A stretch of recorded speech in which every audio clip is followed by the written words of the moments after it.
of that and started to do a lot of research. And at the end, a lot of this research is in the book, so I can go either way, whatever you want me to discuss. Yeah. But this was in a way the beginning of a new business and a new book. Yeah. Hello, everybody, and welcome. Welcome. It is your favorite time of the week, my favorite time of the week. It's Wednesday, and it's time for Leaders Talk. I am, as always, your intrepid host. And no, I am not the Chief Relationship Officer here at Leaders Press. I'm the Chief Publishing Officer now here at Leaders Press. So a little bit of a change in title, a little bit of a change in responsibilities, and that will be your first time hearing that. So thank you for being here with me through my journey. And here with me today on that journey is Andreas Schweitzer. So Andreas Schweitzer is the author of Trade Works, a little book we put out here at Leaders Press. And it is something that I want to dig in with him a little bit here today. And he's going to tell us about himself. Andreas, welcome. It's really Andrew, good to have thank you you very here. much. Yeah. On So our a audience is eager to rainy get to know you. I afternoon. usually do a little more of a bio, but I kind of want you to introduce yourself to them and let us know a little bit about who you are and what you do. Yes, thank you. I'm more or less I'm 64 years old and infused by trade. I did trade as a young man for various companies. I had a job. Then we went into private equity. Maybe something I should not have done. I think I'm better at trade than at private equity. But then we run a fund or two. I'm a Swiss, so as a Swiss, you probably work in a bank, and that's what I did. I didn't work. Very stereotypical there. I didn't work in watches nor in cheese, but at least in banking. It's one And of those three. exactly. And about 15 years ago, trade came back my way for all kinds of reasons, way before lending or private lending has become now the flavor of the investment community. As private debt, as private equity is a bit less favorable or has a bit of a tougher time at the moment, private debt is coming up. And I decided when I restructured or reorganized my business that we are looking at, it was just before COVID, that we are looking at debt and how to finance SME companies and traders, because we got a lot of calls from traders who say, I have a deal, but not enough money. It's a very typical answer you get from a trader. Yeah. And we find it easier to finance it than to find the buyer and the seller. So we then decided to make a business out of that and to make a fund out of that and started to do a lot of research. And at the end, a lot of this research is in the book. So I can go either way, whatever you want me to discuss. Yeah. But this was in a way the beginning of a new business and a new book. Yeah. It fascinates me though. I've had many guests on the show, and I've never had a trader. And I mean, I've had some that have been in trade in things like the U.S. stock market. It's like the world's second oldest profession. It's one of the most important ones that have kept things going on this planet for centuries. As a historian, I'm fascinated by it. What interested you in getting into the world of trade?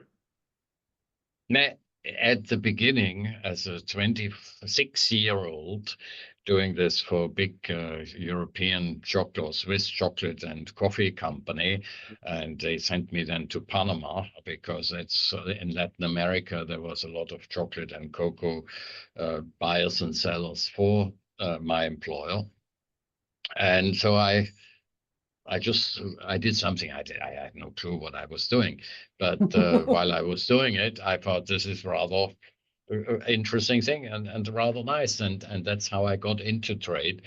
And then 15 years ago, so after the financial crisis of 2008, roughly, Banks lend less and less. So banks lend to larger companies or prefer to lend to large companies, and banks prefer, or everybody prefer to lend to someone who doesn't need the money, which is of course uh, not reality.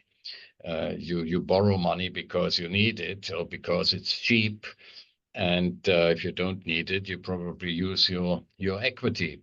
Mhm. And the Mittelstand, the SME companies, the small and medium companies, have a very hard time to borrow. And when we figure this out, which is not really complicated to figure it out, but we just haven't realized it, and there's also not much published about trade, and so Right. we Yeah, started that's digging why in. yeah. There's really, you have a lot of real estate, you have bonds, you have stocks, you have derivatives, you have foreign exchange. That is researched by many big companies, by many university professors. There's all the literature you want to become smart Mhm. about this topic. But if you look into trade, and I don't mean trading like buying and selling stocks and bonds. I mean physical trade, basically Right. shipping the water bottle, or the mobile phone from here to there, or the pieces that are in a product, the various pieces that are in a mobile phone, to buy and sell them, that you can add value and do something out of it. So trade starts. Let's take mining, to take a very complete thing. For example, diamond. I have a chapter about diamonds in my book. So the diamond has to be mined first. So Mhm. you need mining equipment. Someone has to pay for the mining equipment, or you have to rent it, or to have to borrow money. But you need to have a tool to get to the product in the ground. Then you dig it out. Now you have a raw product which hasn't added a lot of value yet, but it's out of the ground. Now you have to pay to ship the product to someone. If it's iron ore, you have to crush the stone to get the commodity out, and if it's a diamond, you have to ship it then, obviously, or gold, to a smelter or to a cutter, where it adds value again. Then from the gold now, for example, is in the refinery, then it's refined, and then it can get sold. So there are various pieces of the value chain between out of the ground, the making a product, assembling a product, and then selling it. Yeah. So there are various people who do the big companies, the big trading companies like Vitol, Glencore, Trafigura, as they are called. They deal in very large quantities, and sometimes they even own a mine. So it's Mhm. all a question where you want to have your risk. And we decided we want to have the risk at the end of the value chain, where it goes to the end customer. So to the buyer of this phone, or to the buyer, to the Walmarts of this world, to sell water, or Yeah. to Harrods, or to Globus in Switzerland, wherever. So what we decided, we don't deal in pieces, we don't deal in manufacturing parts. So, and then at the end, if something goes wrong, we sit on a pile of components, and we don't know how to, for a router, for an IT router, you need so many components. Yeah. I can sell a router, I can finance a router, but what do I do with 25 different components? Nothing. Yeah. So Exactly. this needs someone who understands how to do that. So I think the Yeah. best thing is you stick to what you know. So all what we do now is we help the trader. As I have a buyer, I have a seller, and we then buy the product with the trader or for the trader. So we own the product as a Yeah. collateral. Then it's sold, and then uh, we get a credit insurance on the buyer in case the buyer has a financial hiccup. Can happen, So then an insurance company will cover that. So we are not very risk adventurous. We like to mitigate the risk and have small risk, and we do it in fuel. We finance fuel station, we finance pharma purchases. So this is our part of the trade. But in the book, I also wrote about the whole value chain, the mining side, the manufacturing side, the processing side. Yeah. There are 20 parts you can trade, and what you can trade and how you trade it.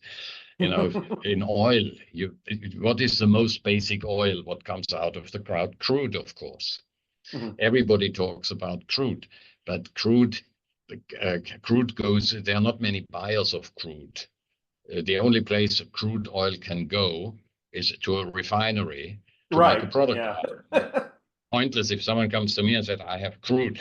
I would say, good for you, but I know. crude is sold between big companies, the Total, the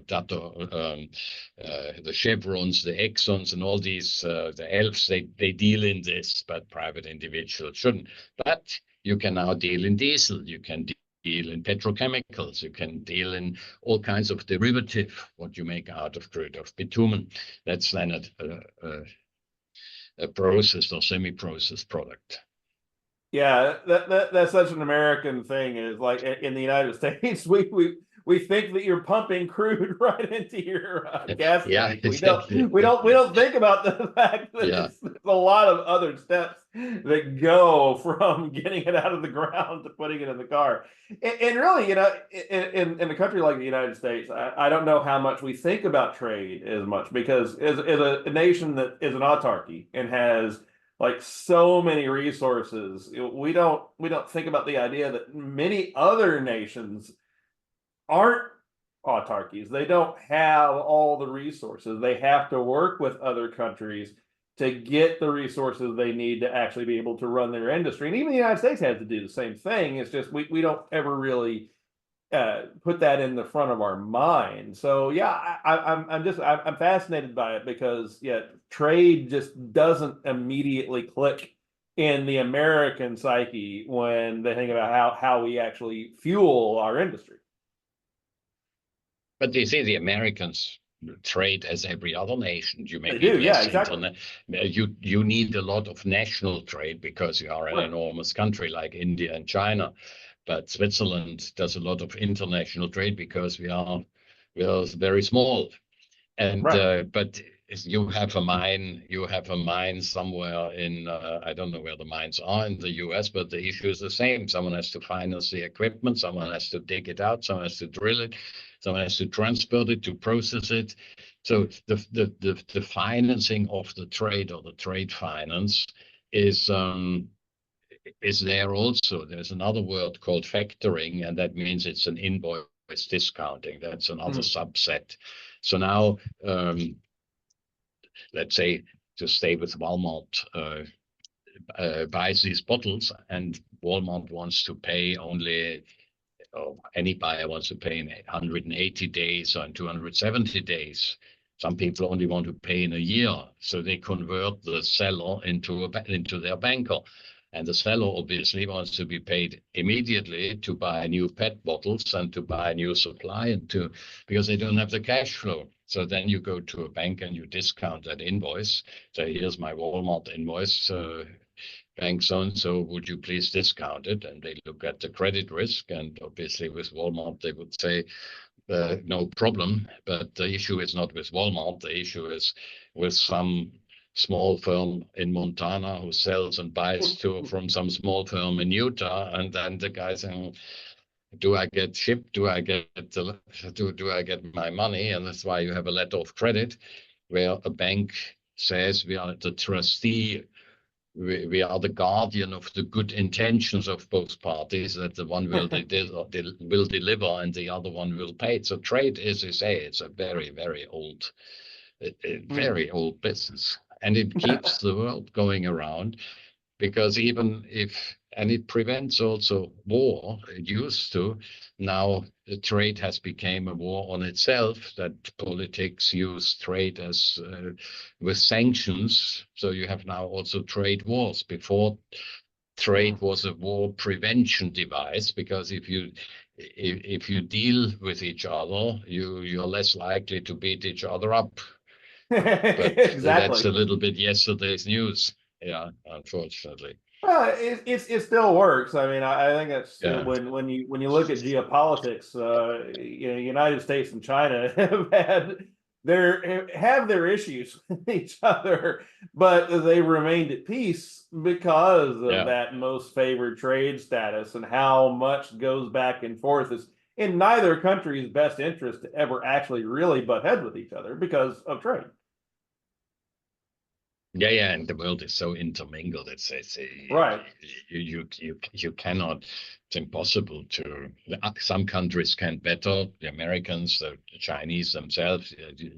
These nations are more autark Right. and have more of their own supply. Right. Mhm. So tell me a little bit about the process in deciding to write a book, because there aren't a lot, you're right, there aren't a lot of books on modern trade. So what kind of drove you to put together something? I put a book. I wrote a book about how to do business in Central Asia. And that book, because of geopolitics, I never finished it or it never got published. But sort of, I went through the idea, and I did this because a friend of mine, a fund manager in Zurich, who did his own book about value investing, told me, "Oh, Andreas," and I think we talk about 2006, and you have interesting story to tell. You should write a book. And that Mhm. got me sort of, I stumbled into this idea and this process uh, and realized how complicated this is. Writing a book is the old saying, a man should do three things in life. No, have a child, plant a tree, and write a book. So, uh, uh, uh, but the process is very interesting. And when I saw what the work of 18 months of research with researchers, what we found, I thought this is an interesting way to explain also the non-financial investor why trade finance is such an interesting thing. Of course, why Mhm. I only give my own view. I mean, people agree or disagree. I just felt I want to show it. And of course, it's at the end also a good marketing tool if you are in that business and you can demonstrate, look, we thought about. And I think that's what whoever has the intention writing a book for if you write poetry, you write poetry because this is your urge. But if you write or a fiction, but if you write a business book, you write it with some intention, and this intention is, of course, often your own business or the marketing of it, or Really? Yeah. show that you know what you're doing. And I think this book writing was a hell of a learning curve for me of my business because you write this and then you read it and say it can't be true what I have written here, complete nonsense. Or is that true? So you're questioning yourself and say, if someone reads it, do they think this makes sense, or do they think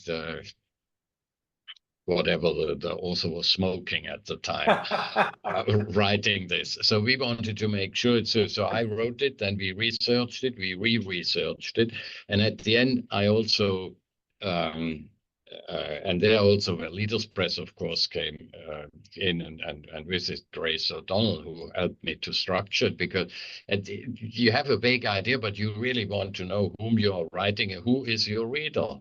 How do you want to sound? What's your style? Whom do you want to address?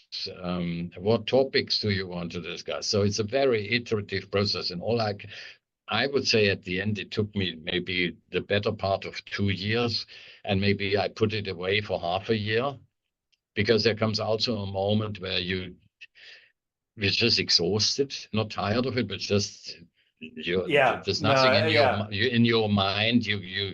It's just empty. So you have to wait until new stuff comes in, and then you reread it again, and then I cut it down by 2/3, and then Leaders Press screamed, why are you destroying the book? And so then I put in more, but that brought me to a book where I now hear I think we are about 120 pages. A lot of people, readers, like it, that it's not 250 pages, Right. but it gives you a good. So you have to decide: do I want to have the professorial approach and really write 400 pages about something in a highly detailed, analytic way, or do I want to give a glimpse? And we opted for a detailed glimpse, if that Yeah. exists.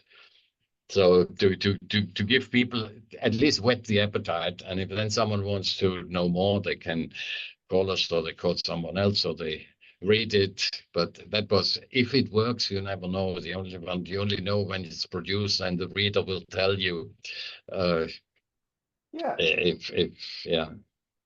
And see that I love, and I love that we put you towards that direction, because it is that when people begin the writing process, they think, oh my gosh, if I'm going to write, I've got to write 600-700 pages of a big book that's going to be on the shelf, and if it's not long, it's not going to be something that really counts. But people don't, in business and nonfiction, they don't really want to read those long books. In business, you want to have a book that's going to whet the appetite, just as you said.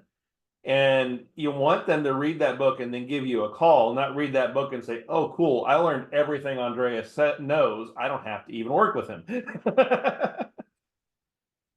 Yeah, so Yeah. yeah. Absolutely, but of course you decide, and if you want to write fiction, then it's of course a complete different thing. But Oh yeah, no, it's a completely different animal. business book is tough. Now, so for me, the questions were at the end: who is my reader? I don't.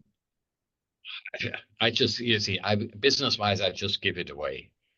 Right. I if I would sell it, I would be delighted. I don't think we had huge amounts of sales. I haven't checked the statistics with Leaders Press recently. That some people download it, but when I go to presentations, I just leave everybody a copy, because that they they will remember the guy with the book more than the guy with a business card. Especially as half of people don't have a business card anymore and only have it on the electronic device. But I read one of the books I read was called The Flashman Papers. And Oh The yeah, I Flashman love Papers by Flashman. a Yeah. fellow called George MacDonald Fraser is sort of a British historical figure, and that was put then in the Afghan War and then into slavery in Africa, 18th century. So it's a historical figure coming out everywhere. And I read that when I wrote this book, and what impressed me with George MacDonald Fraser's style, there was not a single word in his sentences that was unnecessary. The Yeah. sentence wouldn't have been complete. So every word counted. And this is how I wanted to try to write, to avoid to bother the reader with endless sentences which at the end don't say anything. So I took, at the end when I was through, I combed through the whole book with Flashman writing in mind and say, what can I take out? And Yeah. when I find an if and when and where as and also, I always try to improve the language and make it crisp and sharp, because I think in a business book, that's what you takes out a lot of beauty, but the beauty of writing and a business book don't Yeah. necessarily have to go together. So all I can tell you is the business book angle, and your other clients who write a novel or something, of course, that's when the language has the main function to be well written. Yeah. You are too modest, Andreas, because I'm looking at your numbers just as a brief curiosity. Yeah, you're still today in the top percentile of books selling on the No, topic that you're doing. And I know really. I yeah, and I know I have a friend of mine who just released a book with a major publisher, and he's going to be a guest on our podcast in a few weeks. And We're working with him. All of his numbers are in the 2 or 3 thousands. Your numbers are in like the top 2 or 3 hundreds. So you are doing extremely well, and I think it's because of your style. I would agree with that because I love Flashman and I love James Bond and I love Sherlock Yeah. Holmes and all of those had the same concept. They got to the point in all of their stories. Arthur Conan Doyle and Ian Fleming, two of my favorite authors, they always got to to the heart of the matter very, very, very quickly and didn't usually spend time being very flowery. So I think that you are on spot with how you approached writing a nonfiction book about the subject. And I think that the results and the very good reviews, ladies and gentlemen, go and check out TradeWorks has very good reviews. Have been I think showing what you've done. Yeah. Lovely surprise on a rainy afternoon in Paris. Thank you. Well, I love that we've done that. That's live on the air, everybody, to show Andreas' work. But it's and the other thing is also, you mean days, even with help like from Leaders Press, if you want your own style in there or your own DNA, at the end you have to write it yourself.